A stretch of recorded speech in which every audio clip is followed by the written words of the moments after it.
बेशर्म सास के महंगे कपड़े। छोटे से गांव में रहने वाली रीमा अपनी सादगी और मेहनत के लिए जानी जाती थी। उसकी शादी बड़े शहर में रहने वाले एक अमीर परिवार के बेटे रोहन से हुई। रीमा का ससुराल बहुत बड़ा और संपन्न था। घर में हर चीज का दिखावा किया जाता था। रीमा ने सोचा था कि वह अपने सरल और सच्चे स्वभाव से ससुराल वालों का दिल जीत लेगी, लेकिन उसे क्या पता था कि उसकी सास मीना देवी उसके लिए कितनी बड़ी चुनौती बनेंगी।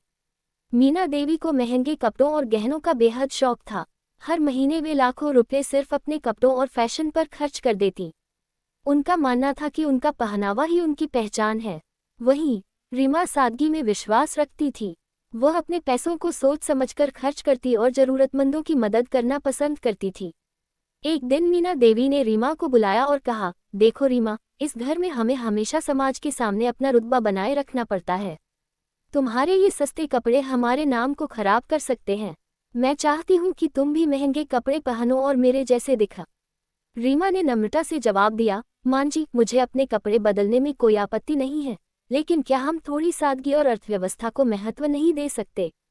मेरे ख्याल से हमारी पहचान हमारे चरित्र और व्यवहार से होती है, न कि हमारे कपड़ों से। मीना देवी रीमा के इस जवाब से नाराज हो गईं। उन्होंने तंज कसते हुए कहा, शहर में रहकर अगर गांव की सोच ही रखोगी तो लोग हमें क्या कहेंगे? तुम रोहन की पत्नी हो, तुम्हें हमारी प्रतिष्ठा का ध्यान रखना चाहिए। इस घटना के बाद मीना देवी ने रीमा को हर पारिवारिक समारोह में महंगे कपड़े पहनने के लिए मजबूर किया। लेकिन रीमा की बातों का उनके दिल पर कुछ असर हुआ था, जिसे वह मानने को तैयार नहीं थी। कुछ महीनों बाद परिवार के एक बड़े समारोह में मीना देवी ने अपनी नई लाखों रुपए की साड़ी पहनी। वहीं रीमा ने अपनी पुरानी साड़ी में सादगी से तैयार होकर सभी का ध्यान खींचा। समारोह में कई लोग रीमा की तारीफ कर रहे थे। उन्होंने कहा, रीमा, तुम्हारी सादगी और व्यक्तित्व हमारे लिए प्रेरणा है। महंगे कपड़ों से ज्यादा तुम्हारा ये स्वभाव दिल जीतने वाला है। मीना देवी ये देखकर हैरान रह गईं। उन्होंने पहली बार महसूस किया कि महंगे कपड़ों का दिखावा हमेशा सम्मान नहीं दिला सकता। उन्होंने अपनी सोच पर फिर से विचार किया। धीरे धीरे मीना देवी ने अपनी आदतों को बदलना शुरू किया। अब वह जरूरतमंदों की मदद करने लगी और फिजूल खर्ची कम कर दी।